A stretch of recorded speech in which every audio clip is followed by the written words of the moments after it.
Hello, this is Tim Law with Playing It Forward Coaching, Self-Reliance You. Please subscribe to this YouTube channel, Playing It Forward Coaching. I appreciate it very, very much.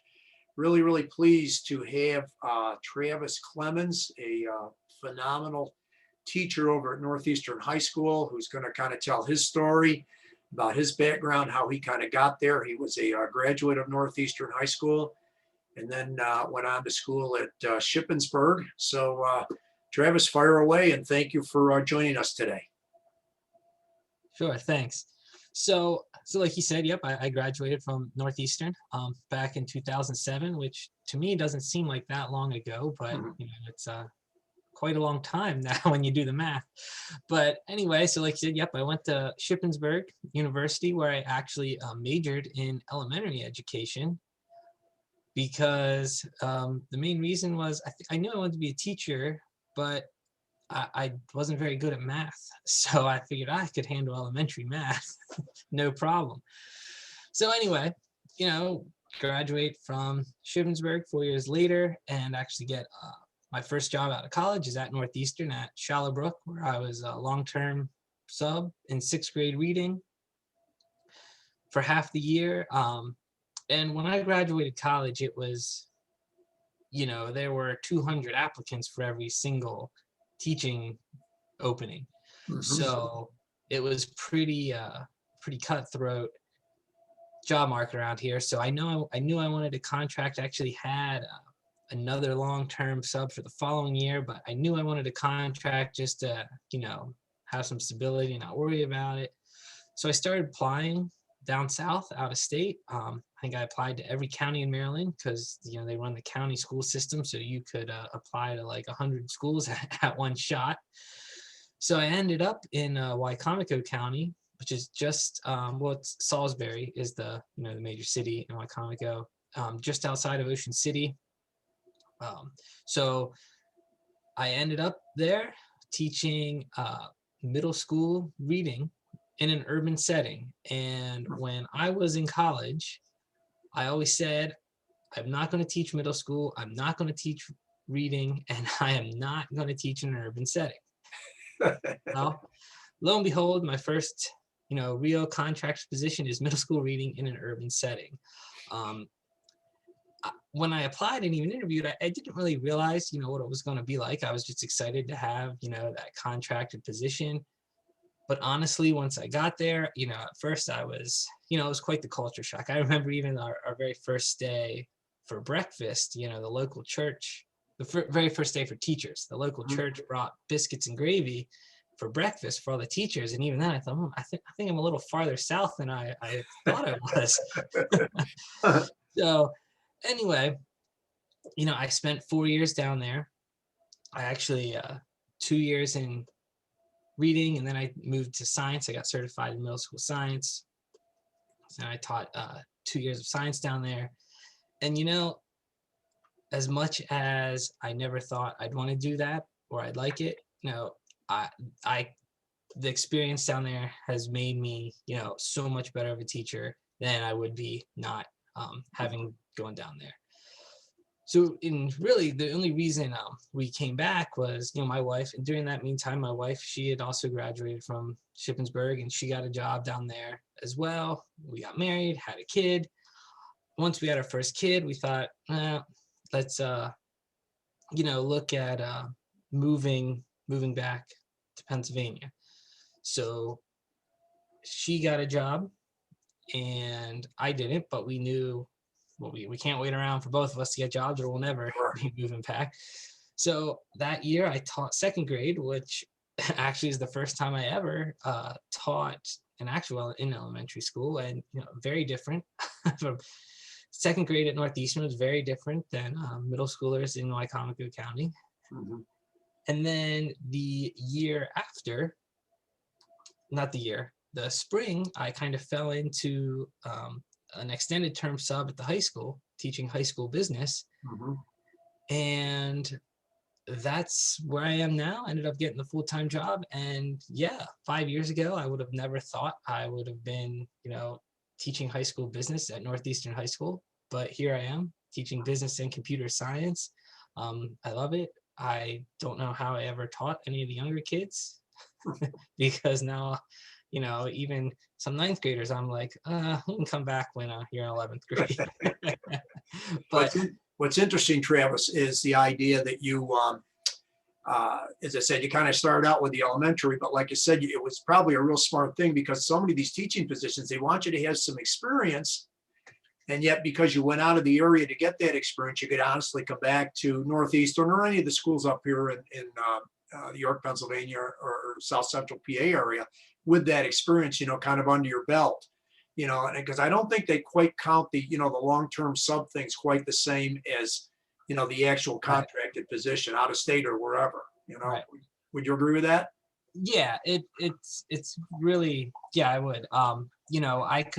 I came back to Pennsylvania with 4 years of experience Hmm. that Pennsylvania schools didn't have to honor. Right. You're still coming in at kind of the bottom level, but Mhm. you have the 4 years of experience. Right. So Right. it's definitely, beneficial. And like I said, when I first got out of college, it was, there were very few teaching jobs to go around. Right. Right. And, I looking around, like all my friends that I graduated with, no one was really willing. The only people that got jobs were the people willing to move away. And there were very few individuals to move away. Individuals that moved to North Carolina, Maryland, Virginia, Mhm. lots of people got jobs there. Yeah. Yeah. Um, the ones that stayed around, it was 4 or 5 years before they ended up getting jobs. And not that there's anything wrong with that. If that's what you want, that's fine. Right. It's just, kind of breaking out of that actual comfort zone and maybe taking a chance on something that like I said, I had no idea what to expect. I had no Sure. idea when I moved down there. I didn't know anybody. I kind of knew the area a little bit just from, around Ocean City and stuff like that. But, I didn't know anybody. I had no idea how the schools worked. I mean, the schools were very different. Mhm. Just the whole county run system versus, a local district. So, like I said, just kind of taking that chance and going down there. And, I think both my wife and I agree that, I think everyone should have to go teach in an urban middle school that wants to be a teacher, just because I think it gives you great perspective on, education in general. Sure, sure. Well, and it's interesting, you bring up the comfort zone thing. I had heard this metaphor, I like to, deal with sayings and metaphors from people that have, gone in certain directions. And I remember hearing this one from this guy, Brian Tracy. Gosh, this was probably 3 decades ago. And he says, walking off in the unknown, okay, kind of pushing through your comfort zone. It's like going down a darkened corridor. And he says, until you take that walk and take that action, you never know what side doors of opportunity may open up for you, because it's blind. It can be scary, but it's something that I really, really think that you're nailing here. It's something that we would encourage, our high school juniors and seniors, as well as our other college students, to keep your advice in mind, because it's a type of thing where, again, you don't get a chance unless you take a chance.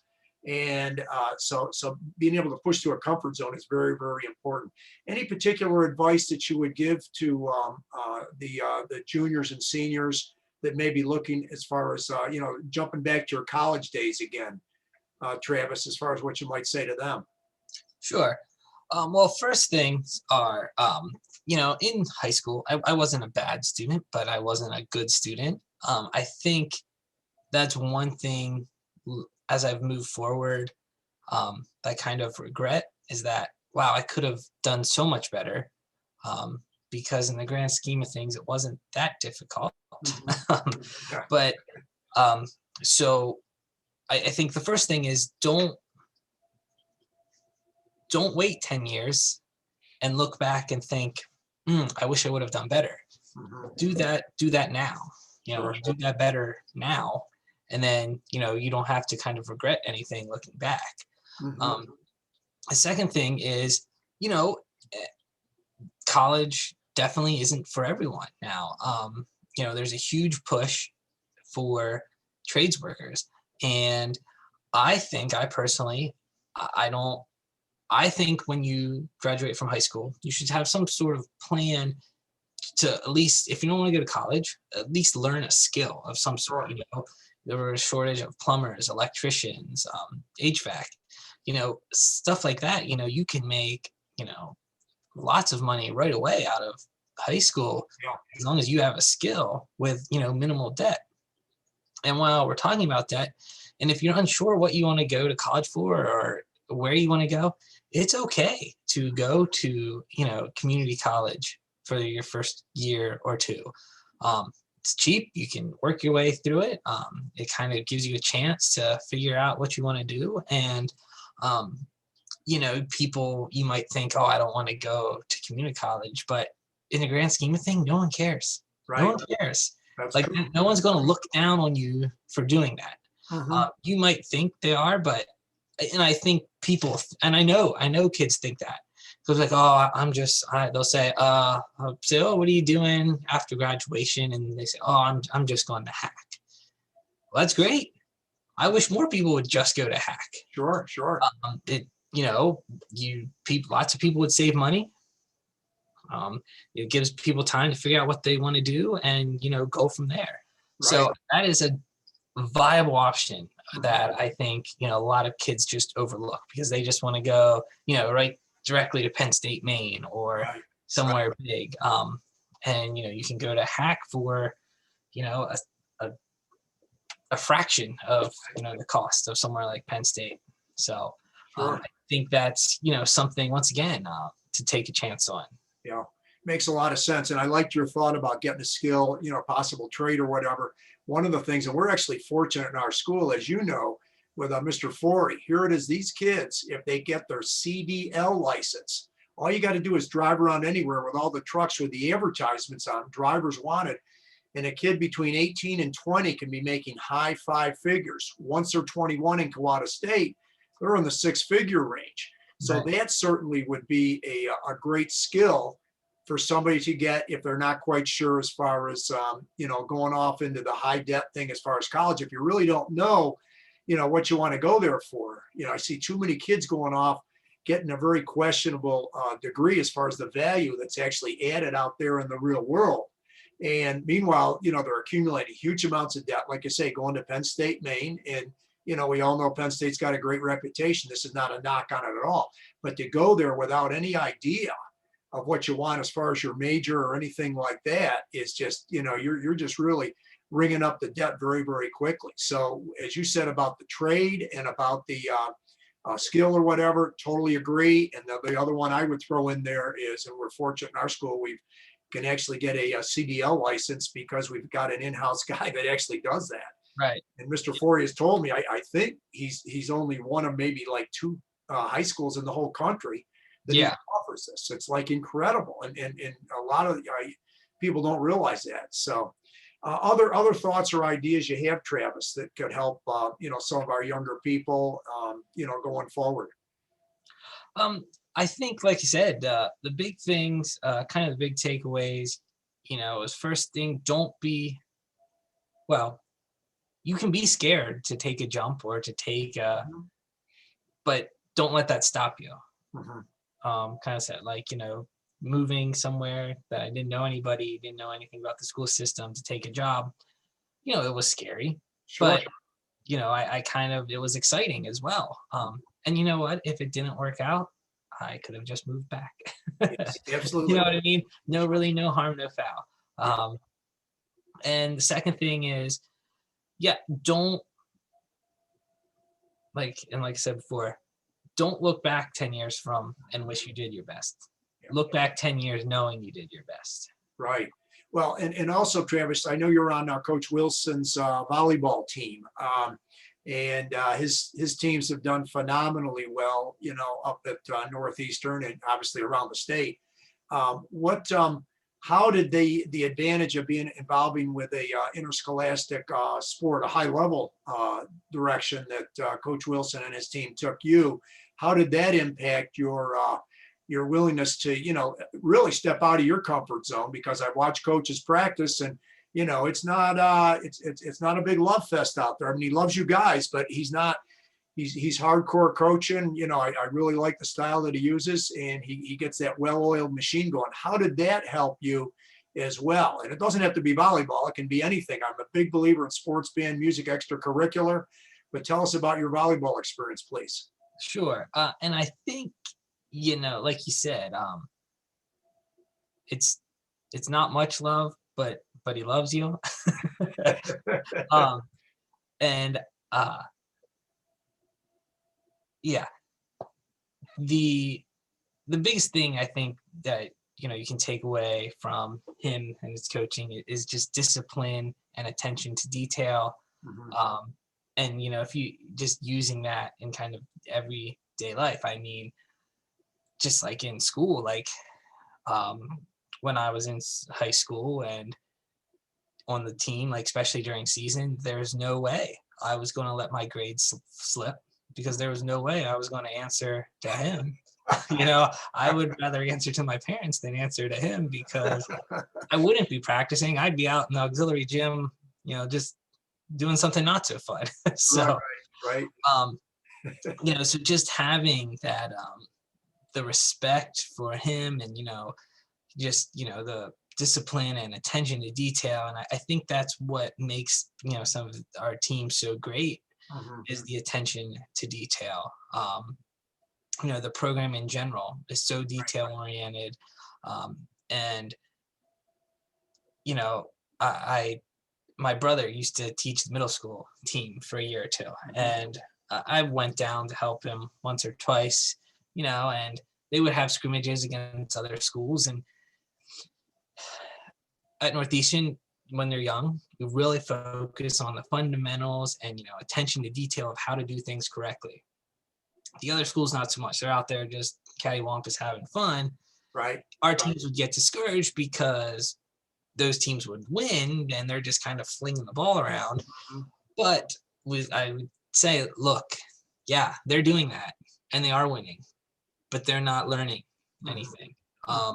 You know, in 2 years, when you guys get to JV and then in varsity, you guys will wipe the floor with them, because you're going to have actual years of volleyball experience while they're just kind of playing gym over Right. here. Right. So, Very, very important point. Absolutely. so Yeah. I think, just the attention to details in everything, kind of that you do, and just having the discipline to do it the right way. Right. No, makes total sense. Like, Uh, I say this all the time, to something I kind of live personally, and tell my students, don't save seconds now to add minutes later. mhm. So if you take a little extra time to do it right the first time, you don't have to go back and redo it all over again. Right. Great point. Sure. Mhm. Well, Travis, this has been great. If anybody wanted to get a hold of you, what is the best way for them to do so? Sure.